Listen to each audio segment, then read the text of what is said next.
So here's the book Conjure Women by Afia Atakora. And this is a fiction, fiction is a novel. And this book was very good. And I had to remind myself that I'm reading a fiction book because it felt so real. But the reason why is because this author definitely did her research.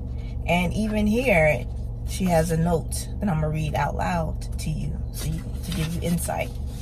Immeasurable recognition is owed to the people whose real histories inform the fictional stories that make up Conjure Women.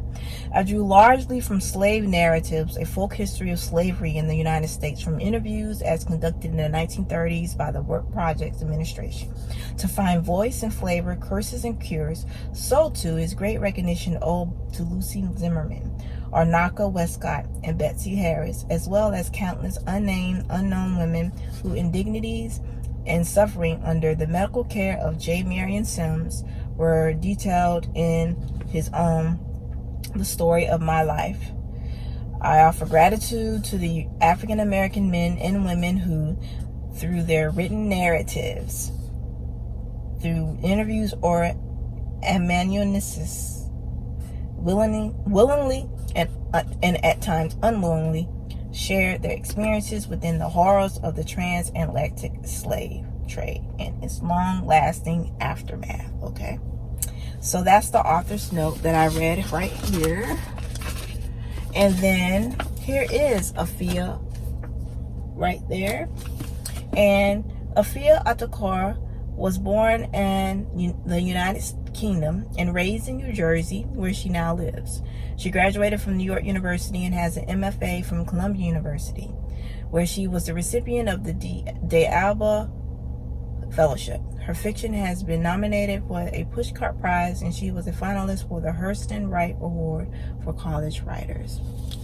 So she is very talented, very gifted in what she does. And I looked up information on her in this book, and she had an interview that I didn't get a chance to read in totality.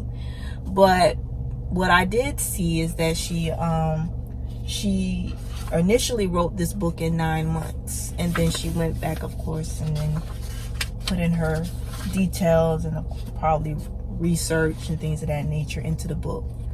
This book definitely was entertaining for me and interesting, and I learned a lot, and some things I was aware of, but it was just still very disheartening, some of the things that I read. And then there was things that was just so amazing. One of the things that just stands out is just a reminder of how resilient African people are, regardless of where you live.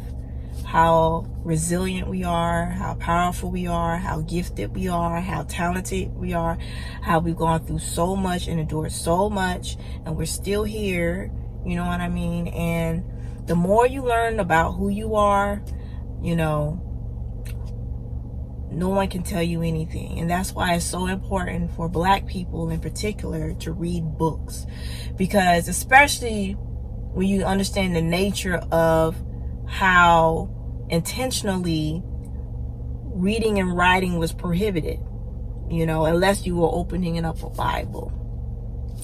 Reading and writing was prohibited.